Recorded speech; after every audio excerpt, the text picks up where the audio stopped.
Change your food. Change your life. Hey guys, Tim here with day number 16. I want to say that the new bed setup where I'm sleeping across this all the way in the back there is actually working out pretty dang well. It's way easier to sleep. You know, spread my feet out completely. So it's been a huge game changer. And I usually just honestly leave it like this during the day, so less setup at night too, like I had to do before. So I just hop over there and good to go. So saves me time and I'm sleeping a lot better. Had some funny dreams last night. Had a dream that some guy actually opened one of my car doors and was like looking inside, and I had to yell at him to like get away. And then he like freaked out and ran away, and then I like tried to drive away.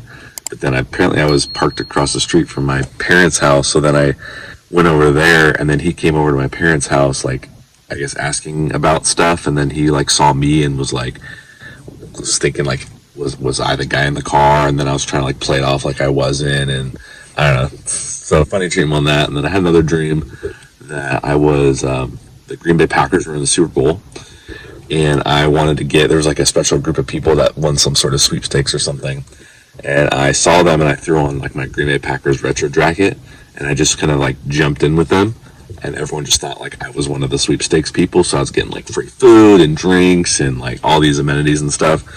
And then eventually someone kind of like caught on. No, actually no. What happened was I was walking with a group by like a bus that was coming in with a couple of my friends in it, and a couple of my friends were like, "Hey Tim, like, hey, what? You're not a Packer fan?" Like blah blah blah. Like I was like, "Shut up," you know. And then some people in the group overheard, and they started to question me about whether or not I was supposed to be there.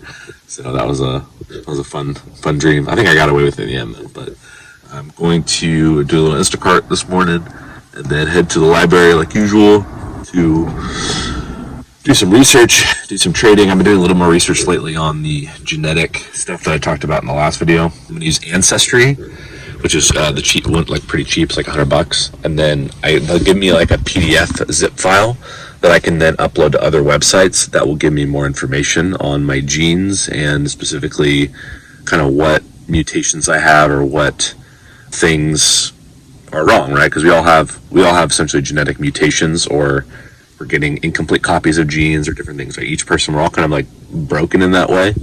And so I'm really curious to see kind of what my brokenness of my genes are, so I know kind of what I might need to supplement with differently, or what foods I might need to avoid, or it's just very personalized. On my channel, obviously, I make a lot of like sweeping generalizations about like, oh, we should all be having more meat or kombucha or protein, or it's sort of dependent on the genes that you have and what your genes, you know, if they take material, are they able to convert it into the raw material that your body needs, right? So my eyes have been open to this more with this idea of my genes and what role they play in like my mental health specifically. And because I've been, you know, full transparency, I've been struggling with that quite a bit over these last couple weeks, partially because I'm living out of my car, and it doesn't, even though I know why I'm doing it, you know, obviously there's a lot of people that probably look at the situation and think, oh man, like what a loser, right? Like people are going to think that way. And I guess I have a hard time knowing that there are people that are probably thinking that way. And, you know, I have things about my life that I'm not happy with where they're at. And, you know, like for example, I won't go into full detail, but had I not made a couple of huge financial mistakes about 2 years ago, I'd be in my own home right now, and I'd probably be renting it out to people, and I wouldn't be doing this. But because of a couple huge mistakes that cost me a lot of money, it really set me back. Like I lost like over 5 years worth of like saved and invested money with a couple big mistakes, which just set me back big time to where like, I think that's why I'm struggling with my mental health, is because I'm just upset with, man, if I just didn't make a couple of these mistakes, I would literally already own my own home.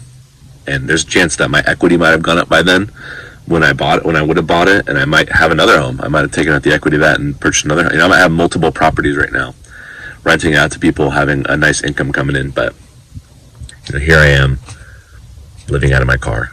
I definitely think about that a lot. Doing this, you have a lot more time to think, I suppose. I don't really have the opportunity to necessarily watch a bunch of Netflix or do other things to kind of distract myself.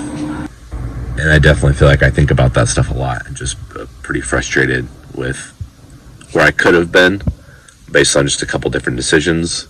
Where I am now, yeah, that plays on your mind quite a bit. So it's definitely been playing on my mind, and having to face my decisions and face my inner thoughts towards myself. And it's tough when you're my age and you see people in your age group and they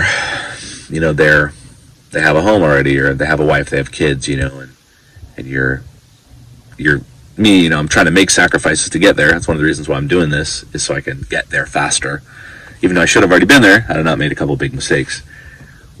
So it's tough to see that, tough not to compare and to kind of question your life choices, etc. So if you're going to do this, just be knowing that you're going to face some of your demons, you're going to face your inner thoughts towards yourself, and you're going to have a lot more time to contemplate those things. So just one of the challenges that I knew was coming and wasn't quite really prepared for.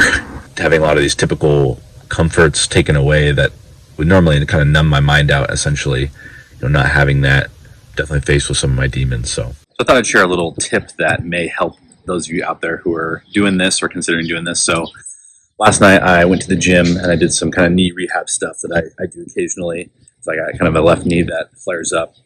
And then I took a shower after. I did notice that actually, because right after that, as I went, got my bed set up, found my place I was going to park, watched some basketball, and I noticed I just drifted off to sleep really, really quickly because the hot shower cooled my body temperature down, right? When you get out of a hot shower, your body temperature cools your body quite a bit. So I noticed how easy it was to fall asleep and how well I slept. Whereas the last couple nights leading up to this specific night, it was really hard to sleep because it felt so hot. And granted, it was a little cooler last night. That might be something I consider doing more consistently, is to sort of cap my night, go to the gym, maybe do some light rehab stuff if I haven't already done a main workout that day, take a quick shower, hot shower, my body temperature is nice and cooled down. I go, find my parking spot, get my bed set up, and then, drift off to sleep pretty quickly due to just my body already being in that cooler temperature ready for sleep.